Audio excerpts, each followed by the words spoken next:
Grabe, puro anay. Diyan sa mga ilalim dyan, yung kusina na nakita nyo kanina, pagkatapos dito, talagang dinaga, tinanay, pinipis, nilaga, inamag ang bahay ko, lahat dito sa ibaba.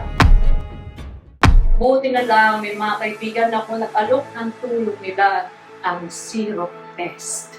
Tinulungan nila ako. Hindi ko kasi dati naiintindihan eh. Dati yung pagkakaalam ko, halimbawa yung mga anay na yan, pag pinatay mo na, ganon, mawawala na, hindi na sila babalik. Lalagyan ng laso, lalagyan ng gamot, mawawala na, pero every year na lang, lagi pabalik-balik.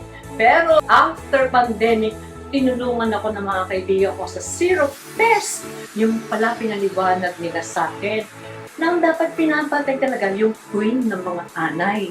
Kasi kahit mapatay mo yung mga anay na pumupunta sa bahay mo, kung buhay pa rin yung queen, mga anak ng yun. At sa isang araw, kaya pala nilang manganak ng 30,000 anay ulit. So, babalik at babalik lang ang mga anay sa bahay ninyo kung yung mga lasong-lasong lang. Pero sila, ang technique nila, meron silang pain na binibigay, pinapakain doon sa mga anay. Doon sa pumupunta yung mga anay, doon nila ilalagay ng pagkain. At pag kinain ng mga anay, dadalhin nila yun doon sa kanilang queen. At pag kinain na yun ng kanilang queen, mamamatay na yung queen, wala ng anay. Wow! Ang galing-galing talaga.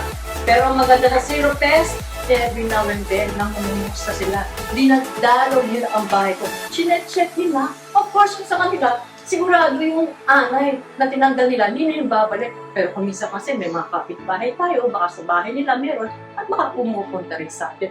Pero ang galing, chinet-check nila ako. Chinet-check nila yung bahay ko na kung maayos na at sigurado wala ng peste. Ang tinanggal nila, yung mga daga, yung mga langgam na nakakainis palagi, na wala na yung angat, at syempre, wala ng anay. Kaya ngayon, meron na akong kapayapaan sa aking isip, sa aking puso. Kaya kung gusto niyo magkaroon ng kapayapaan sa buhay niyo, ng peace sa buhay niyo, dapat walang peste sa buhay niyo. Kung walang peste sa buhay niyo, dapat walang peste sa bahay niyo. At kung gusto niyo mawala ng peste sa bahay niyo, ang sagot dyan, Zero Pest. Dahil sa Zero Pest, patay kang peste ka. Ang galing ano? Kaya praise God, thank you Lord, at pinadala mo ang Zero Pest sa akin. God bless!